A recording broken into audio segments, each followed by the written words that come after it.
She boarded that plane with grace, an elderly black woman, kind eyes, silver hair, and a quiet smile. To her, it was just another flight. But to one flight attendant, it was an opportunity to remind her that dignity still has enemies in the sky. What happened next wasn't a misunderstanding. It was humiliation, deliberate, cruel, and seen by dozens who chose to stay silent until one young woman, her granddaughter, decided silence would end that day. Because sometimes justice doesn't wait for courts or cameras. Sometimes it's born midair at 30,000 feet, when a single act of courage changes everything. Before we dive into this shocking true-to-life story of power, prejudice, and redemption, take a moment to like this video, subscribe, and turn on notifications. Because these stories aren't just entertainment, they're movement. And your voice helps make sure stories like this one are never forgotten. The slap wasn't loud, but in the quiet hum of first class, it might as well have been thunder. Every head turned, every breath stalled. For one long second, the cabin froze between disbelief and outrage. The elderly woman, dressed in soft lilac, her silver curls framing a face lined with grace, sat stunned. Her wrinkled hand still hovered in midair, trembling where the sting of impact bloomed across her cheek. A single pearl earring slipped loose, rolling across the aisle like a tiny echo of dignity undone. The flight attendant stood above her, her manicured fingers rigid, her breath sharp with fury and panic. Around them, the silence deepened, then fractured. A man dropped his phone in shock. A woman gasped, clutching her child's hand. But it was the young woman two rows behind, sharp-eyed, calm, and composed, who didn't make a sound. She simply stood. Her expression wasn't rage. It was something colder, more deliberate, the kind of look that warned the world. You just made the biggest mistake of your life. The cameras began to rise. Phones lifted, screens glinting under cabin light. The attendant's face drained of color as whispers spread. Somewhere near the back, a passenger muttered, "Did she just?" But no one needed to finish the sentence. Everyone had seen it. The elderly woman blinked, as if trying to make sense of what had just happened. She had asked for water, a small kindness after a rough morning, a long life. And in return, she'd been humiliated. The granddaughter moved down the aisle, her steps slow, deliberate, unflinching. The crowd parted for her like an invisible current of authority, carried her forward. The attendant stammered, realizing who was walking toward her, but by then it was too late. This wasn't just a slap. It was a spark, and what came next would burn through every layer of ignorance and power that kept people like her believing they could get away with it. Because before the plane touched down, the world would know what she'd done, and the woman she'd just struck, the one she thought powerless, would be revealed as anything but helpless. Before the slap, before the cameras, before the headlines, there was calm, a morning like any other. Atlanta's Hartsfield-Jackson Airport hummed with its usual orchestra of motion, rolling suitcases, muffled intercoms, impatient footsteps on polished floors. Amid the chaos, Martha Johnson stood quietly by the gate, her hands folded over the handle of her cane. She was 76, small-framed, slow-moving, but radiant with the dignity of a woman who had spent her life earning every bit of respect the world now tried to deny her. She wore her Sunday best, soft lilac dress, a white shawl, and the same pearl earrings she'd worn to her daughter's graduation decades ago. It wasn't just a trip. It was a reunion. Her granddaughter, Amara, was flying her to Los Angeles for an award ceremony. Amara had built a career in technology, leading a startup focused on diversity hiring in corporate America. To Martha, she was living proof that their sacrifices had meant something. The gate attendant smiled politely, but there was that flicker, a microsecond too long, of polite disbelief when Martha handed over her first-class boarding pass. The same flicker she'd been seeing all her life. The one that said, "Are you sure this is yours?" She didn't react. She'd long learned that some wounds heal faster if you don't show them bleeding. Amara joined her soon after, her stride confident, her presence commanding in a way only women who have had to fight twice as hard to be taken seriously could manage. Her skin glowed with quiet power. Her tailored navy suit whispered authority. When she leaned down to hug her grandmother, the world around them faded into a moment of pure love. "Ready, Grandma?" she asked softly. "Always," Martha smiled. First-class boarding felt surreal to Martha. She'd spent her life squeezed into economy, sandwiched between elbows and apologies, enduring the polite indifference of attendants who never saw her. This time, though, was different. She was proud of her granddaughter, proud of this moment. As they stepped onto the plane, the difference in treatment began subtly, like a chill you only notice after it settles in your bones. The flight attendant, a tall woman with a stiff posture and eyes that scanned passengers like she was measuring worth, greeted them without warmth. Her name tag read Claire. "Seat 1A and 1B. Claire asked flatly, barely glancing at the boarding passes before motioning them forward.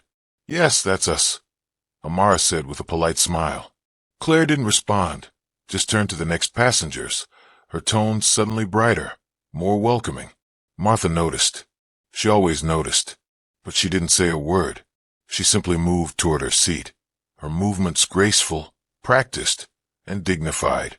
Once seated, Martha gazed out the window, her wrinkled hands resting in her lap.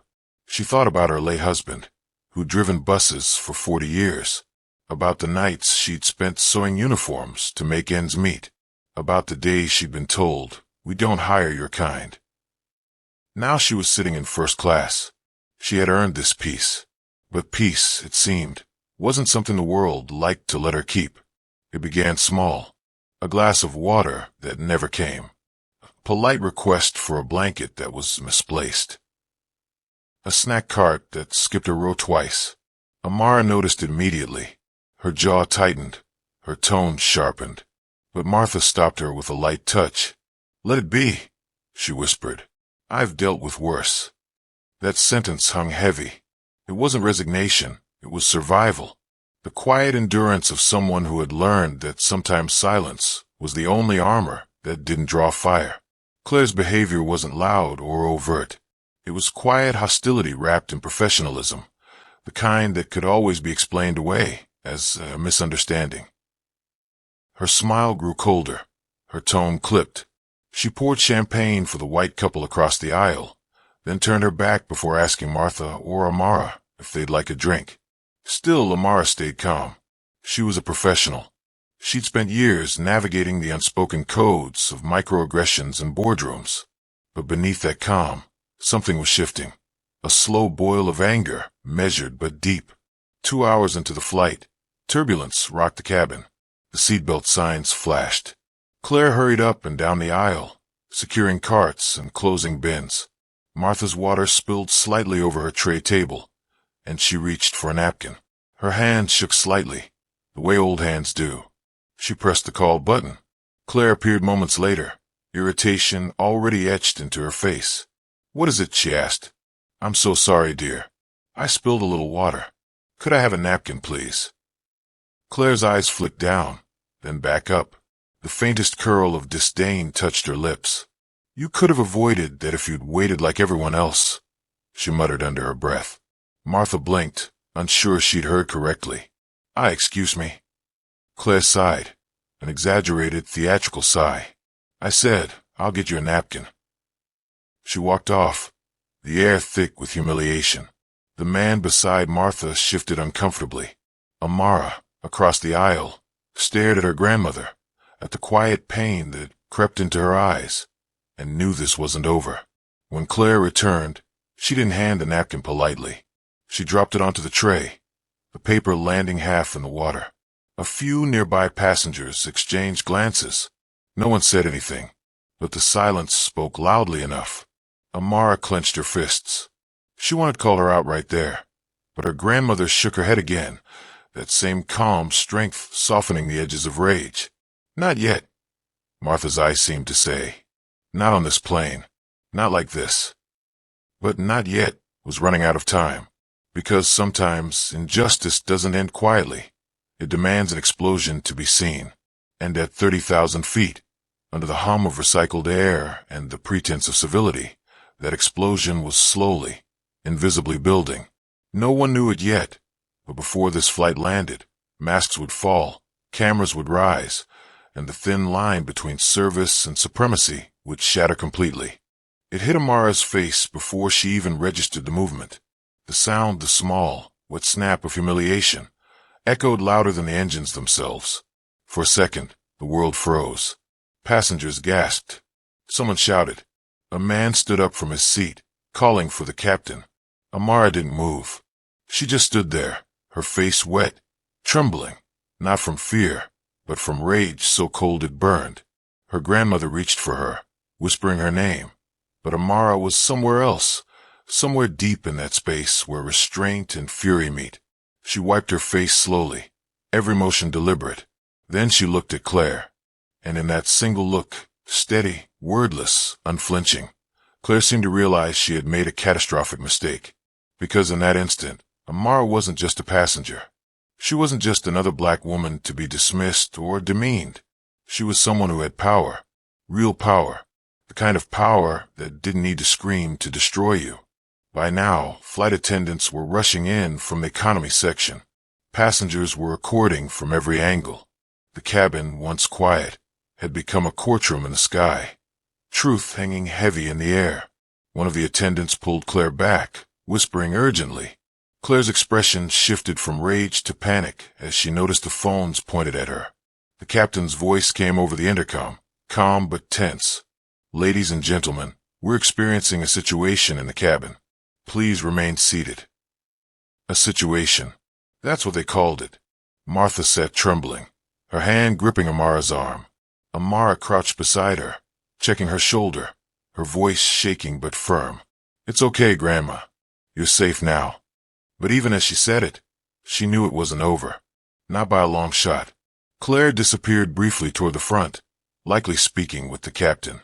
When she returned, her face was composed again, but her eyes betrayed something else, fear, because word had spread fast through the cabin. Passengers were murmuring, some offering tissues to Amara, others glaring at Claire. One man whispered, "I got it on video." Justice, in this new world, traveled fast. And for the first time in her life, Martha saw power shift, not in boardrooms or courts, but right there, at 30,000 feet. Still, even as Amara comforted her grandmother, a part of her knew the world would try to twist this too.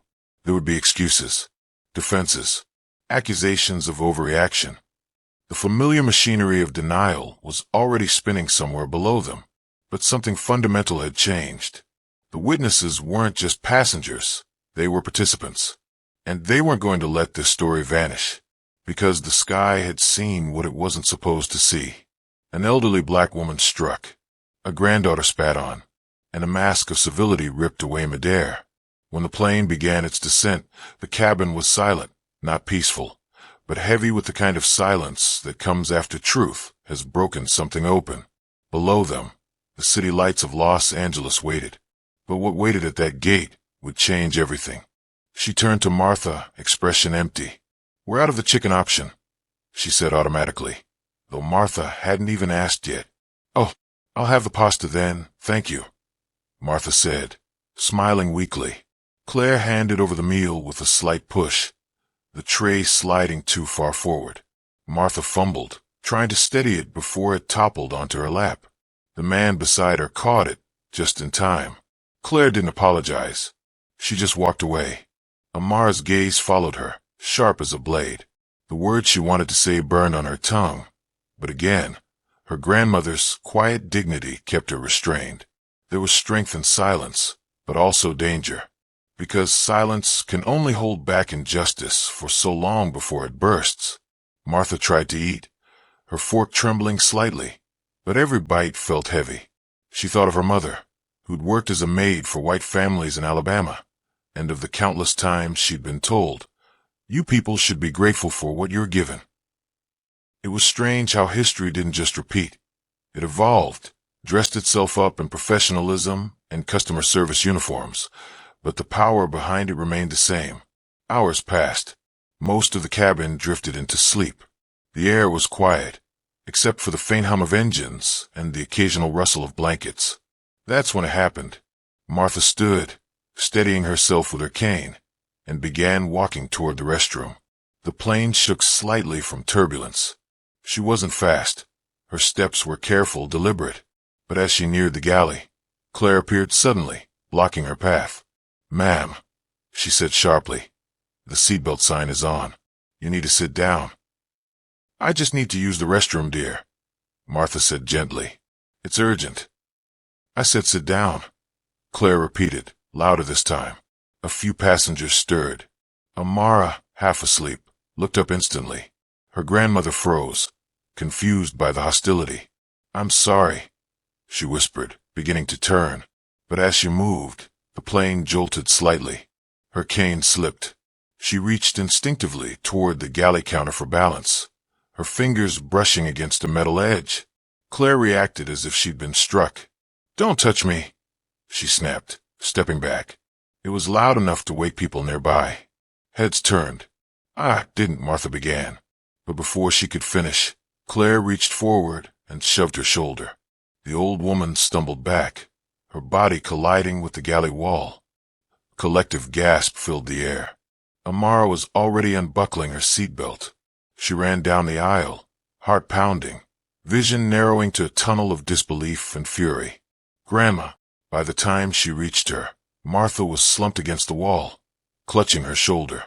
Claire stood in front of her, breathing hard, eyes wide, not with remorse, but with indignation. "She attacked me," Claire blurted, loud enough for everyone to hear. "She grabbed me first." It was the oldest lie in the book, one Amara had heard all her life, in 100 different forms. The kind that turned victims into threats with a single sentence. Martha shook her head weakly, trying to speak, but Claire talked over her. "Ma'am, you need to return to your seat. You're disturbing passengers." Passengers were no longer silent. Murmurs rippled through the cabin. Some reached for their phones, filming discreetly. Others whispered in disbelief. Amara stepped between them. Her voice didn't rise, but her presence did. It filled the aisle with calm fire. "You pushed her," she said evenly. "She's 76 years old." Claire's expression hardened. She refused to obey a safety order. "She was trying to get to the restroom," Amara shot back. "You escalated it." But before anyone could respond, Claire did something no one expected.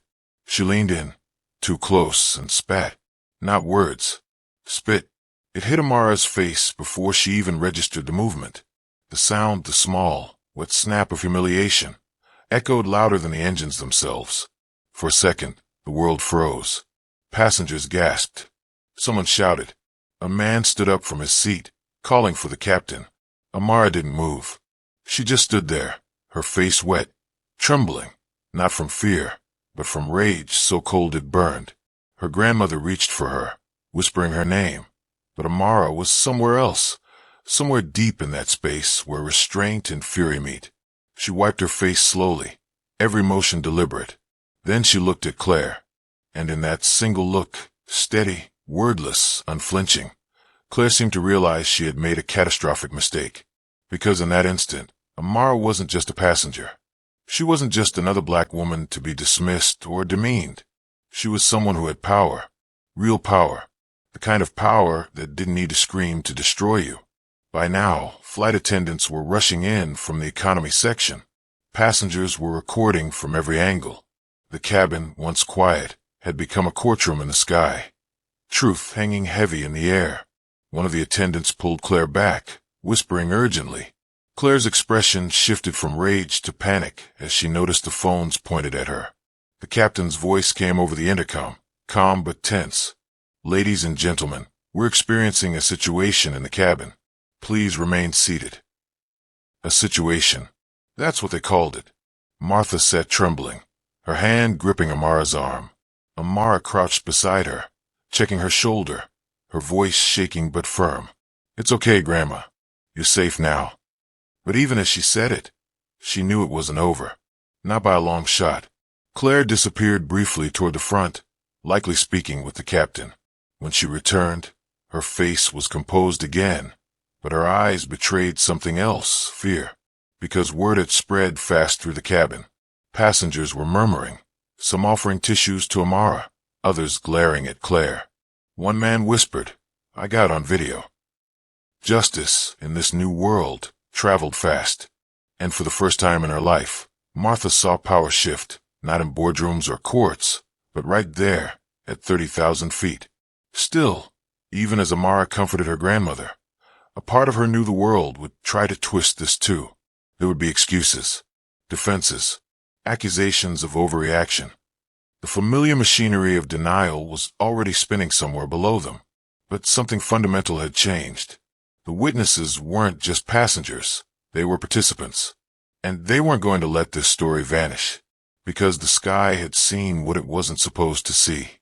An elderly black woman struck, a granddaughter spat on, and a mask of civility ripped away midair. When the plane began its descent, the cabin was silent, not peaceful, but heavy with the kind of silence that comes after truth has broken something open. Below them, the city lights of Los Angeles waited.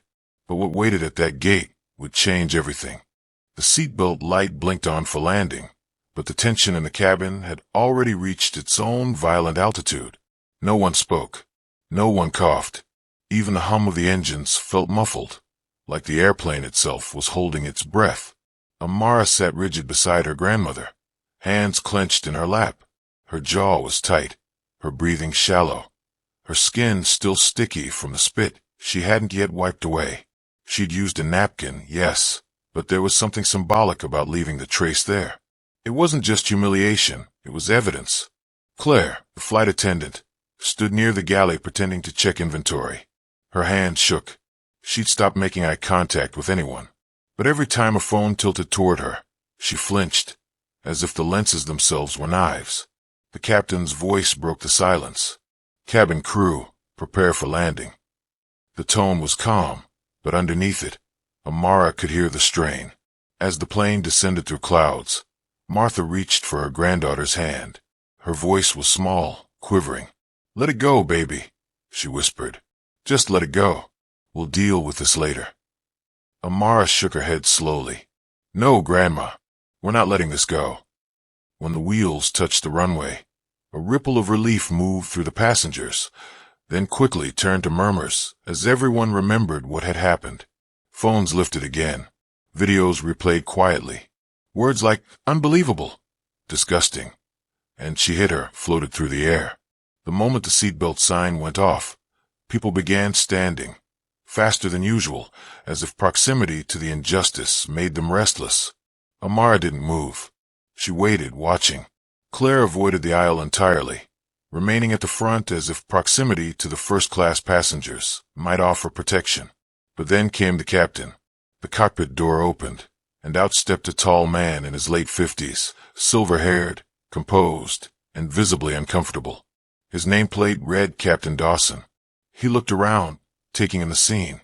The cluster of filming passengers, the trembling elderly woman, the defiant young granddaughter, and the flight attendant who suddenly looked very small. "Ma'am," he began, addressing Claire quietly. "Step aside. I'll handle this." Claire's lips tightened. "Captain, she—" "I said step aside," he repeated, voice firm. For a second, the balance of power flipped completely. Claire's posture collapsed. She moved to the corner of the galley, pale and silent. Captain Dawson turned to Amara and Martha. His voice softened. "Ma'am, are you hurt?" Martha looked up, frail but steady. "Just shaken," she said, "but I'll live." Amara leaned forward slightly. "She pushed my grandmother. Then she spat on me." The captain blinked, expression tightening. "Spat?" Amara nodded. "There are witnesses. And video." Around them, passengers murmured agreement. A man from row 3 raised his phone. "I got the whole thing." Another woman chimed in. "I saw her shove the older lady. It wasn't an accident." Captain Dawson exhaled heavily, his eyes flickering toward Claire.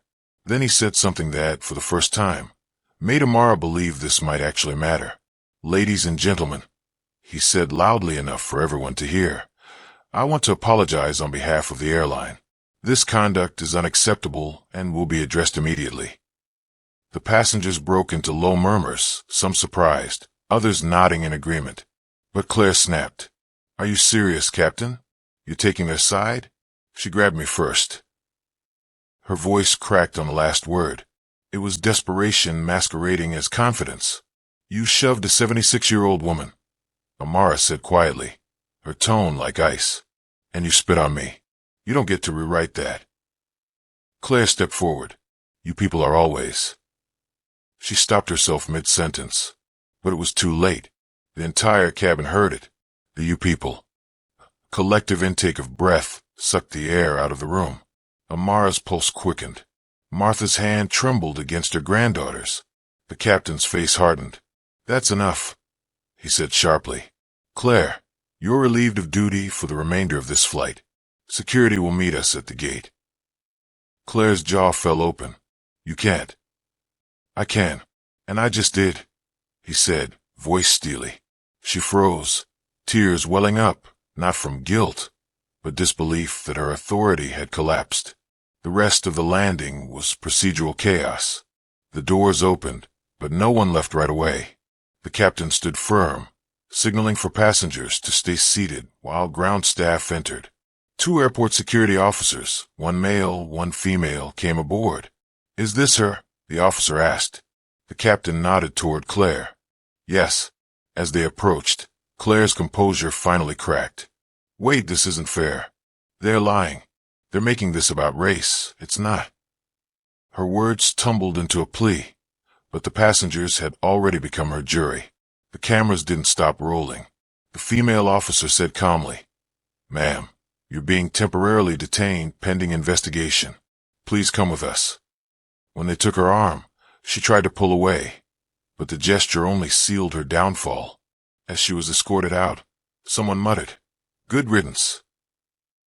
Another passenger clapped once, quietly. Then another joined. Soon the sound spread, not loud or mocking, but firm, resolute. Amara didn't clap. She just sat, watching the woman disappear down the jet bridge. Then, for the first time since the incident, she exhaled. The captain approached again. Ms. Lewis, he said gently, the airline will be in contact. I'm deeply sorry. I'll personally file the report. Amara nodded. Thank you, Captain. But this doesn't end with a report. He met her gaze. There was something almost ashamed in his eyes, a recognition of how many times similar moments had been buried under bureaucracy. I understand, he said quietly, and you're right. The terminal was a swirl of flashing lights and murmurs when they finally disembarked. News traveled faster than luggage.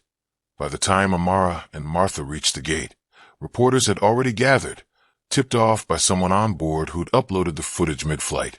A young journalist with a mic approached. Ms. Lewis, is it true that a flight attendant physically assaulted your grandmother? Amara shielded Martha with her arm. My grandmother doesn't need to relive this right now, she said firmly. But yes, it happened. And there's proof. Do you intend to press charges? Another voice called. Amara didn't hesitate. Yes, absolutely. Martha looked up at her granddaughter, proud and scared all at once. You sure, baby? These things, they get ugly. Amara smiled faintly. They've been ugly for too long already. Within hours, the footage had gone viral. #Justice for Martha trended worldwide. News segments replayed the video. The push, the spit, the outrage. But as with every viral outrage, there were doubters too. Comments poured in. We don't know the full story. Maybe she provoked it. Why does everything have to be about race? Amara scrolled through them in silence, sitting beside her grandmother in a hotel room the airline had comped. The glow of her phone screen lit her face, revealing exhaustion beneath her anger. Martha reached over, turning off the screen. Don't feed that hate, sweetheart. It'll eat you alive. Amara nodded slowly. I just don't get how they can still deny what's right there in the video. Because truth makes people uncomfortable, Martha said softly. It's easier to doubt than to change. The next day, the airline issued a public statement, an apology wrapped in legal caution. We are aware of an incident involving one of our flight attendants and passengers on Flight 237. We take this matter very seriously and are conducting an internal investigation. We do not condone discrimination or physical misconduct of any kind. But the public wasn't satisfied. The video had already done what corporate statements could not. It humanized injustice. Reporters camped outside the hotel. Civil rights attorneys reached out. Activists shared clips and testimonies from other black travelers who'd experienced similar mistreatment. What had begun as one woman's humiliation had erupted into something bigger, a reckoning at 30,000 feet. And through it all, Martha stayed quiet, graceful, dignified. The world saw her as fragile, but to Amara, she was iron-wrapped in lace. Late that night, Amara found her grandmother sitting by the window, looking out at the lights of Los Angeles. "Can I ask you something, Grandma?" "Of course, baby." "When she pushed you, what were you thinking?" Martha smiled faintly, a sad smile that carried 70 years of knowing. "I thought, here we go again." Amara felt her chest tighten. "But then," Martha continued, "I saw you standing there, and I thought maybe this time it ends different." Amara knelt beside her, resting her head on her grandmother's lap. "It will," she whispered. "I'll make sure of it." Outside, the city hummed. Inside, something shifted, a quiet resolve that no apology or press release could undo. Because this wasn't just about one flight attendant or one viral clip. It was about a system that had flown on autopilot for too long. And somewhere between takeoff and landing, Amara had found her purpose. Tomorrow, she'd meet with lawyers. The airline would scramble for damage control. The internet would rage, debate, move on. But she wouldn't. Because the story wasn't ending here. It was just beginning to fly. The morning after the incident, Amara woke to the sound of her phone vibrating nonstop on the nightstand. The screen flashed with notifications. News outlets, lawyers, advocacy groups, strangers thanking her for standing up. She'd barely slept. Her mind replayed every second of the flight like a film stuck on repeat. The spit, the silence, the humiliation that now lived online, dissected by millions. Her grandmother was still asleep, curled beneath a hotel blanket, her hands clasped like she was praying in her dreams. Amara stood quietly, looking at her. There was something heartbreaking about seeing someone so strong made small by someone else's cruelty. She stepped out into the hotel hallway, her phone still buzzing. The first call she answered wasn't from the press. It was from a woman named Lila Turner, a civil rights attorney with a calm, unwavering voice. "Ms. Lewis, I saw the video," Lila said. "You have a case. But more than that, you have a voice. I want to help you use it." Amara didn't hesitate. "Then let's do it." That single call shifted everything. Within 24 hours, Lila filed an official complaint against the airline, naming Claire by her full name and calling for both termination and criminal charges. At the same time, social media ignited with coordinated outrage. Hashtags, petitions, even boycotts calling out not just the airline, but an entire system that had normalized disrespect toward black passengers. News anchors debated it. Morning shows featured it. And everywhere, that grainy phone footage replayed like evidence of a truth the world had long ignored. But the attention came with weight. Amara's inbox filled with praise and hate in equal measure. Some called her brave. Others called her a liar. There were emails saying she was overreacting, that not everything is about race. There were even anonymous messages telling her to drop it for her own good. She screenshotted each one, proof that the problem didn't end when the plane landed. Her grandmother, meanwhile, just watched with quiet sadness. "I've seen this before," Martha said softly one evening, watching a TV segment about their case. "The world gets angry for a moment, then moves on. The trick is to make them stay angry long enough to change something." Amara nodded. "Then we'll make them stay." 2 weeks later, the airline's executives called a press conference. Cameras flashed as a suited spokesperson took the podium. His voice was polished, practiced. "We are deeply sorry for the distress caused to Ms. Martha Lewis and her granddaughter, Amara. The flight attendant involved has been terminated, and we are implementing mandatory anti-discrimination and de-escalation training for all crew members." It sounded good, professional, contained, but to Amara it wasn't enough. So when a reporter asked her if she accepted the apology, she didn't smile or soften her words. "I don't want an apology," she said clearly. "I want accountability. I want policies that actually protect people who look like me, so that my grandmother doesn't have to fear flying in her own country, so that next time, there isn't a next time." Her voice trembled, but not from fear, from conviction. The clip went viral again. It wasn't the anger that resonated. It was the calm fury, the steadiness in her tone, the truth in her eyes. She'd gone from being a victim to a voice. Soon, invitations poured in, interviews, panels, even speaking events. At first, she declined them all. But then, one night, while scrolling through her messages, she found a note from a mother in Detroit. It read, "My son saw your story. He's 14 and wanted to stop flying after the time a TSA agent pulled him out of line for no reason. But after seeing you stand up, he said, maybe not everyone gets away with it." "Thank you." Amara sat there for a long time, rereading that message. Then she said aloud, almost to herself, "Okay, I'll speak." And she did. She spoke at universities, town halls, aviation panels. She told her story not as a viral headline, but as a living, breathing wound that needed to heal through action. She talked about the quiet microaggressions that led to that flight, about how systems fail people long before the cameras start rolling. She didn't sensationalize it. She humanized it. Meanwhile, the airline faced mounting pressure.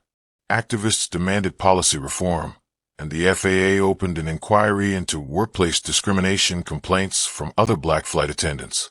What started as one confrontation at 30,000 feet had turned into a movement, shaking the ground below.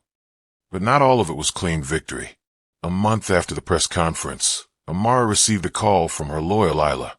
"They've offered a settlement," Lila said. "A substantial one, but it includes a non-disclosure agreement. You'd have to stop speaking publicly about the case." Amara's stomach tightened. "They want to buy my silence." Lila sighed. "They want this to go away quietly, yes. But the amount could take care of your grandmother for life. You have to decide what matters most." Amara hung up without answering.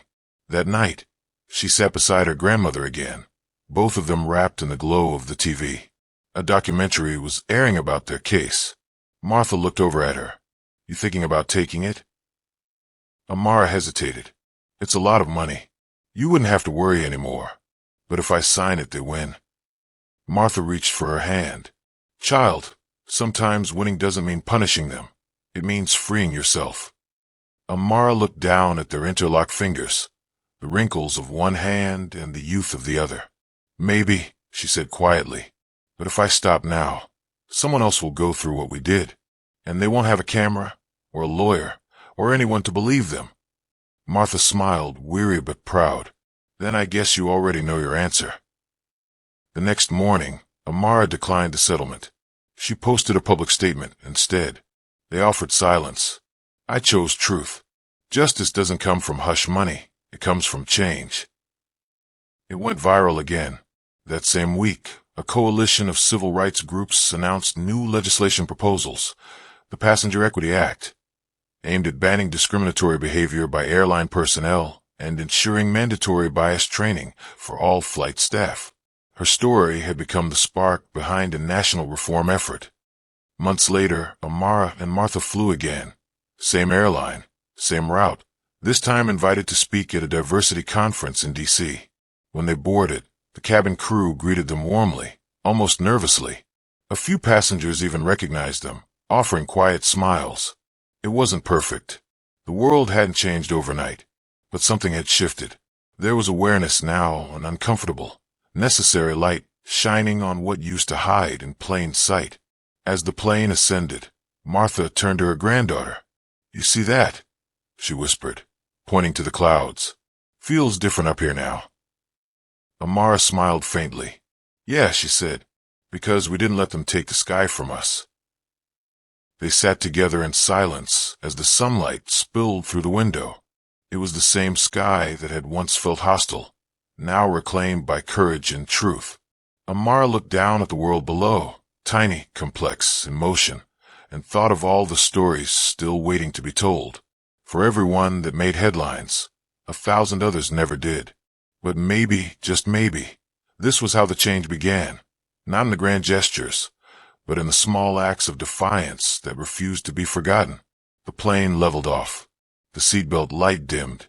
And for the first time since that terrible day, Amara leaned back, closed her eyes, and felt peace. Not because everything was fixed, but because she finally believed it could be. The storm had passed, but the echoes of it still lingered. Months after the flight, after the headlines faded and the social media outrage moved on to its next target, Amara found herself back at home in Atlanta. The house was quiet now, filled only with the soft hum of the refrigerator and the slow rhythm of her grandmother's breathing in the next room. Peace, in a way, had returned. But it wasn't the same peace as before. It was one earned through fire. She sat at the dining table one morning, scrolling through an email from university asking her to give a guest lecture on modern racism and the power of bystanders. She smiled softly. They made it sound so academic, as if what she lived through was a theory, not a wound that still stung when she thought too long about it. She agreed anyway, because that's how real change begins, not in boardrooms or courtroom settlements, but in stories retold until no one can deny them. That's what her grandmother had always believed, and Amara was finally old enough to see the wisdom in it. At the lecture hall, a week later, the room was packed. Students filled every seat, the air charged with quiet anticipation. Some came to hear a viral hero speak.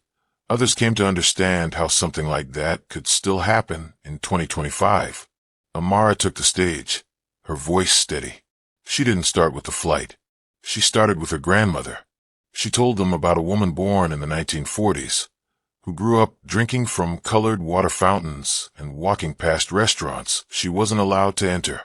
A woman who had believed, truly believed, that by the time she became a grandmother, things would be better.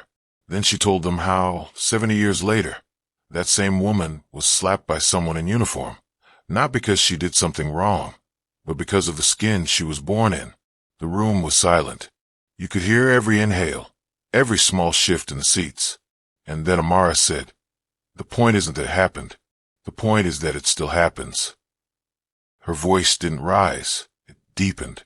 It happens quietly, in looks that dismiss you, in policies that ignore you, in people who see your grandmother's wrinkles and not her worth. Racism doesn't need slurs to survive. It just needs silence. She paused. And that's what I want to talk about today, not hate, but silence. She looked out over the crowd, rows and rows of faces, young, thoughtful, uncomfortable. Everyone on that plane heard the slap. Everyone saw it, but no one moved. Not one person stood up until after the damage was done. They weren't bad people. They were quiet people. And that's how injustice wins. It wasn't a speech. It was a confession, a mirror held up to every listener. By the time she finished, there wasn't applause. There was reflection. Heavy, raw, real. A stillness that meant something had landed deep. That night back home, Amara sat on the porch beside her grandmother. The sky was bruised with sunset, orange fading into violet.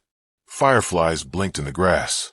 Martha rocked slowly in her chair, her cane leaning against the armrest. "You spoke well today," she said softly. "You've turned pain into purpose. That's rare." Amara smiled faintly. "It doesn't feel like enough." "It's never enough," Martha said, looking out at the horizon. "But it's a start.